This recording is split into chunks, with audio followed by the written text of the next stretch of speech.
A ransomware attack does not begin when a black screen appears and a company sees a demand for millions in cryptocurrency. By the time the victim notices disaster, the criminals may have been inside the network for days or even weeks, quietly preparing the panic. That is what makes the modern ransomware gang so dangerous. It does not behave like one hacker in a hoodie. It behaves like a business. A realistic 24 hours inside that business starts long before encryption, because what looks sudden from the outside is usually the end of careful project management. The first move is target selection.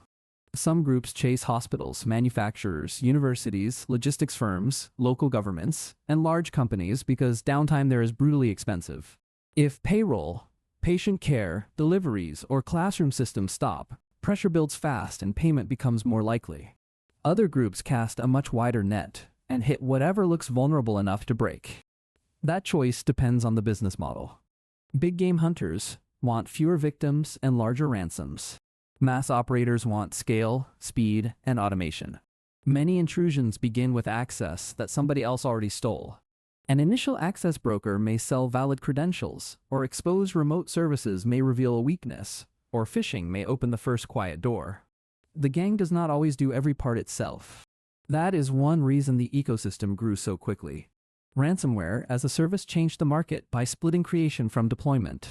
Core operators build the malware, maintain the leak site, run the payment portal, manage the hidden chat system, and define the rules. Affiliates do the break-ins and then share profits with the administrators. The split can change by group, by trust, or by deal size, but the result is clear. A criminal no longer has to be a brilliant programmer and a strong intruder at the same time. One group writes the tool. Another group swings it. That franchise model lowered the barrier to entry and made the whole ecosystem more resilient. When one famous brand gets disrupted, members, code, and tactics can scatter and reappear under another name. So if you step inside a ransomware gang for one day, you are not stepping into one room. You are stepping into a network of specialists who often distrust one another while still sharing profit. Once access is gained, the quiet phase begins. An operator starts mapping the network, identifying administrator accounts, locating domain controllers, checking backups, and watching what security tools are present.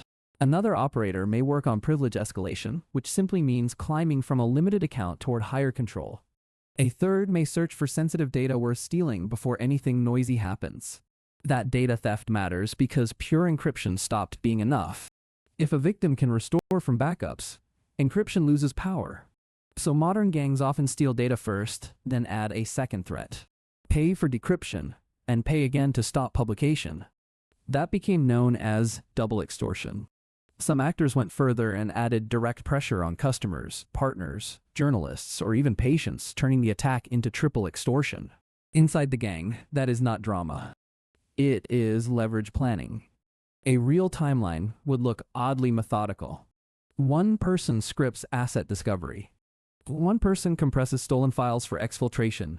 One person prepares payloads for Windows systems, Linux systems, or virtualized environments like ESX because some targets depend on virtual machines for everything. Another person sets persistence so the gang can return if the first access point gets removed. Someone else studies the victim's public filings, revenue, cyber insurance signals, and likely tolerance for downtime before naming the opening price.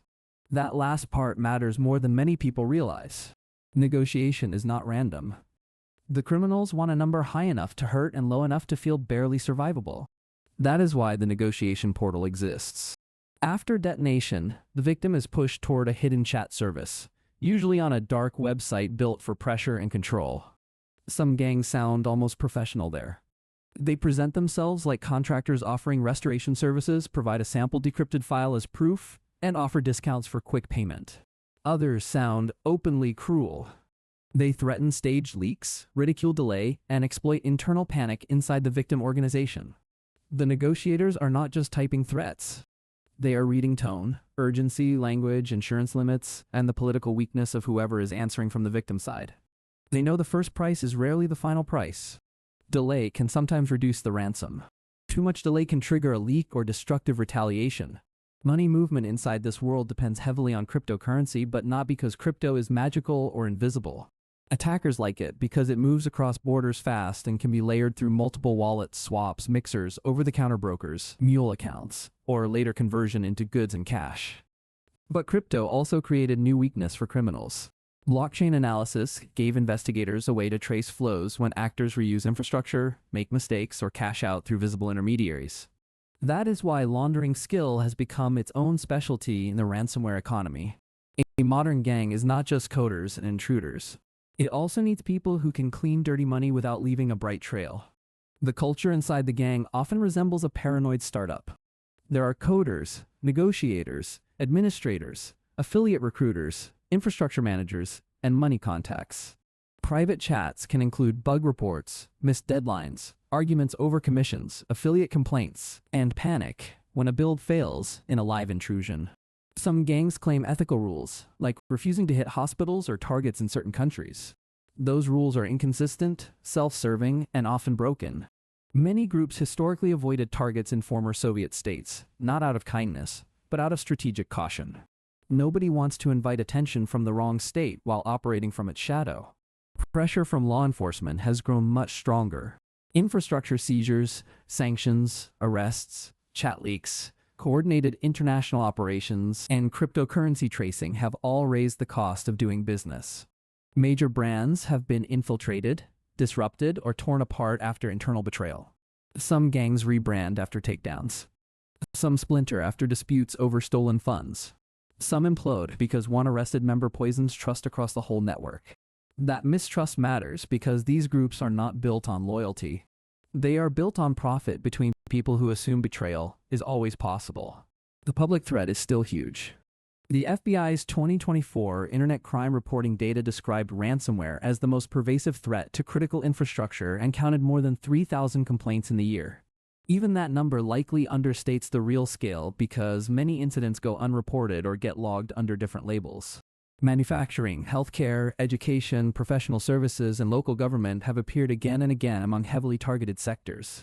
The reason is simple. Interruption in those spaces creates immediate pain, and pain shortens the distance between refusal and payment. A documentary about ransomware should never ignore the role of reputation. These gangs build brands. They run leak sites, advertise for affiliates, brag about past intrusions, and try to look competent enough to attract talent while looking ruthless enough to scare victims. Some even offer a grotesque form of customer support, helping victims buy cryptocurrency or explaining how to run the decryptor after payment. That fake professionalism matters because it made extortion scalable. Technical attack, financial exchange, and social pressure all became productized. Yet life inside the gang is full of strain. Affiliates fear being cheated by administrators. Administrators fear infiltration by police or rivals. Developers fear buggy code that destroys files too badly and ruins negotiation. Launderers fear traceability. Negotiators fear sanctions exposure or a sting. Everyone fears that one compromised server, one leaked chat log, or one careless cash out will expose the whole network. That is why identities stay compartmentalized and infrastructure keeps rotating. Even successful criminals are operating under constant suspicion. And payment does not magically solve the victim's side either. A company that pays may get a working decryptor, a broken one, or a painfully slow one that still leaves recovery taking weeks. No victim can verify that stolen data was really deleted. Some gangs return later, resell access, or trade exfiltrated data onward. In several major cases, organizations paid and still face legal, reputational, regulatory, and operational damage afterward. The tactics keep evolving because the market keeps adapting. Early generations leaned harder on broad encryption. Later actors favored human-operated intrusions, privilege abuse, extortion without encryption, selective encryption for speed, and attacks on cloud services, managed service providers, software supply chains, and backups. New tools like AI-assisted phishing or voice cloning may make initial access easier. But the heart of the attack remains old-fashioned organizational weakness. Poor passwords, exposed remote services, weak segmentation, slow patching, excessive privilege, and late detection do more to help the gang than any glamorous malware myth. Seen from the inside, the core pattern is brutally simple.